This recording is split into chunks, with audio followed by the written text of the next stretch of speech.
2 a.m., July 31st, 2024. In a fortified compound in northern Tehran, an explosion shatters the night.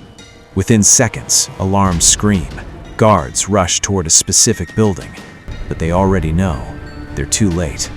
The man they were sworn to protect is dead, and the killers, they're already gone. They were never even there.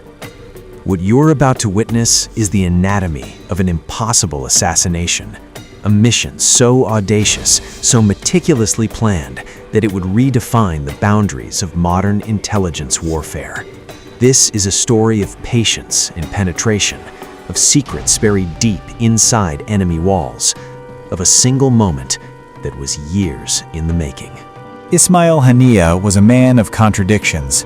Born in the beach refugee camp in Gaza in 1962, he rose from poverty to become one of the most powerful Palestinian leaders of his generation. But unlike the militants who lived underground, Haniyeh chose a different path, the path of political legitimacy, international diplomacy, and calculated visibility. After Hamas won Palestinian elections in 2006, Haniyeh served as prime minister. But when internal conflict split Palestinian territories, he became the face of Hamas in Gaza, until 2017, when he was elected as the head of Hamas's political bureau. That's when everything changed. He left Gaza and relocated to Qatar, where he lived not as a fugitive, but as a visiting dignitary. From his base in Doha, Haniyeh traveled the world. He was Hamas's diplomat-in-chief, meeting with world leaders, managing hundreds of millions in funding, and crafting the organization's international strategy. He lived openly, protected by Qatari security, believing his political status made him untouchable. But someone was always watching, and they were patient. In the windowless rooms of Israeli intelligence headquarters, Haniyeh wasn't a politician. He was target number one. Every trip he took was logged, every meeting recorded, every pattern analyzed. The Israelis knew his schedule better than he did. They knew where he felt safe, and they knew that safety was an illusion. Then came October 7th, 2023. Hamas launched a devastating attack on southern Israel, the deadliest day in Israeli history. Over 1,200 people killed, hundreds taken hostage. The world watched in horror as the conflict exploded into full-scale war. And in the aftermath, as smoke still rose from burning villages, Israel's security cabinet made a decision. Everyone responsible would pay. Everyone, including the man in Doha. Mossad, the Institute for Intelligence and Special Operations. For over 7 decades, it has been the sword arm of Israeli national security. Its motto, by way of deception, thou shalt make war. Its specialty, making the impossible look inevitable. Mossad's history is written in operations that read like fiction. They kidnapped a Nazi war criminal from Argentina and smuggled him out in a drugged stupor on a commercial flight. They hunted down the Munich Olympics attackers across Europe, killing them one by one over years. They infiltrated Dubai's luxury hotels with a team of agents using fake passports to eliminate a Hamas operative in his room. They've killed Iranian nuclear scientists with remote-controlled weapons and magnetic bombs. But Haniyeh presented a unique challenge. Qatar was off-limits. The United States maintains a massive military base there, and the diplomatic fallout would be catastrophic. Turkey was complicated, a NATO ally with its own intelligence services. Lebanon was too dangerous, Hezbollah territory, heavily surveilled. Every option had unacceptable risks, except one. Tehran, the capital of Israel's greatest enemy, the heart of the Islamic Republic, home to the IRGC, the Revolutionary Guard Corps, one of the world's most formidable security organizations. It seemed suicide, but Mossad had done it before. Iranian nuclear scientists had died on Tehran's streets. Facilities had been sabotaged. If they could kill Iran's top nuclear mines on Iranian soil, why not a Hamas leader? Haniyeh traveled to Tehran regularly for meetings, for coordination, for shows of solidarity. The pattern was clear. The next opportunity would come, and when it did, Mossad would be ready. But ready for what? A car bomb? A sniper? poisoning? These methods were traceable, risky, likely to fail against IRGC protection. They needed something different, something that would be in place before Haniyeh even decided to come. The Mossad compound. Located in northern Tehran, this IRGC facility serves a specific purpose, housing high-value foreign guests who require maximum security. The facility is surrounded by multiple checkpoints. Armed guards patrol 24/7. Every vehicle is searched, every person vetted. Electronic surveillance monitors all approaches. On paper, it's impenetrable. But every fortress has a weakness, and that weakness is always human.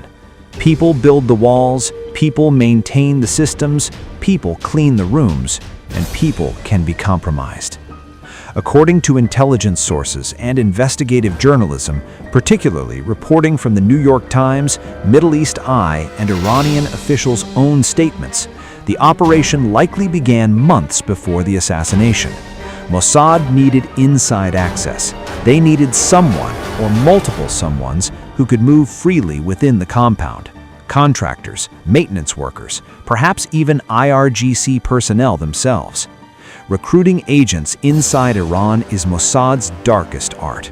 Sometimes it's ideology, Iranians who oppose the regime. Sometimes it's money, desperate people offered fortunes. Sometimes it's blackmail, compromising information that leaves no choice.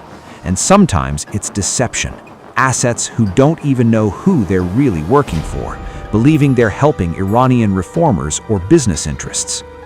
The bomb itself was a masterpiece of engineering. Reports suggest it weighed around 2 kilograms, less than 5 pounds, small enough to conceal easily, powerful enough to kill in a confined space. It was reportedly packed with shrapnel to maximize lethality, and crucially, it was equipped with a remote detonation system, meaning it could sit dormant for months waiting for a signal. Approximately 2 months before the assassination, around late May or June 2024, the bomb was allegedly planted inside a specific room in the guesthouse. Think about that timeline. Haniyeh hadn't announced any travel plans. There was no inauguration scheduled yet. Iran's presidential election hadn't even happened. President Raisi was still alive, about to die in a helicopter crash in May. The plotters were gambling on a pattern, on a probability. They believed Haniyeh would eventually stay in this room, and they were willing to wait. For weeks, the bomb sat there.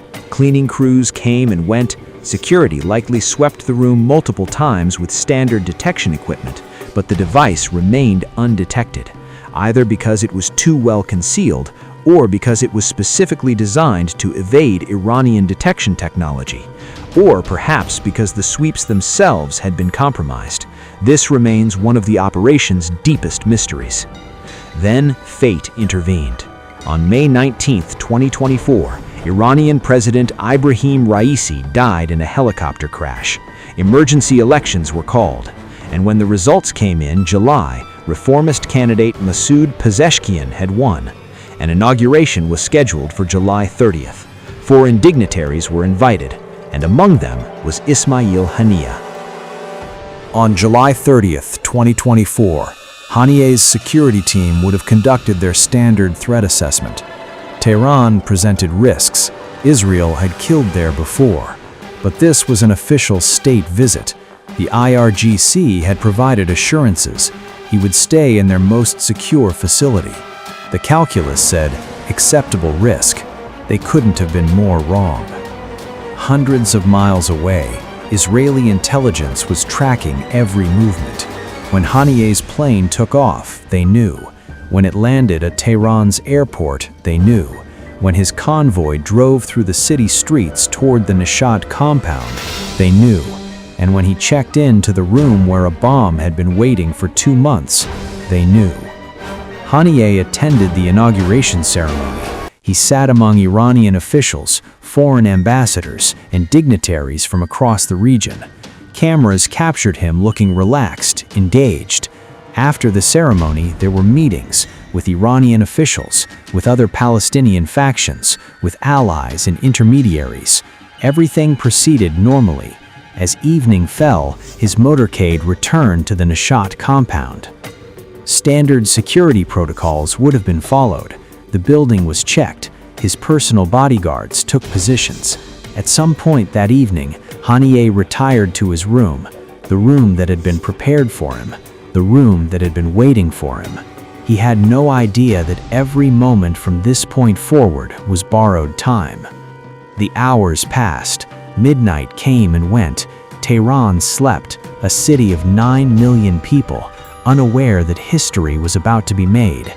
Inside the compound, night shift security maintained their watch, and somewhere, in a location that remains classified, someone was watching, waiting for the precise moment. At approximately 2 a.m. local time, the signal was sent, a radio frequency pulse, a coded digital command, an encrypted transmission. The exact method remains classified, but the result, that became all too clear. The explosion tore through the room with surgical precision. The blast was focused, concentrated, designed to kill everyone inside while minimizing damage to the structure itself. Haniyeh died instantly. One of his bodyguards, sleeping in an adjacent area, was also killed. Within seconds, the entire IRGC security apparatus swung into action, but there was nothing to find.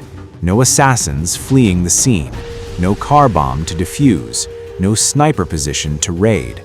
The killers had been gone for months.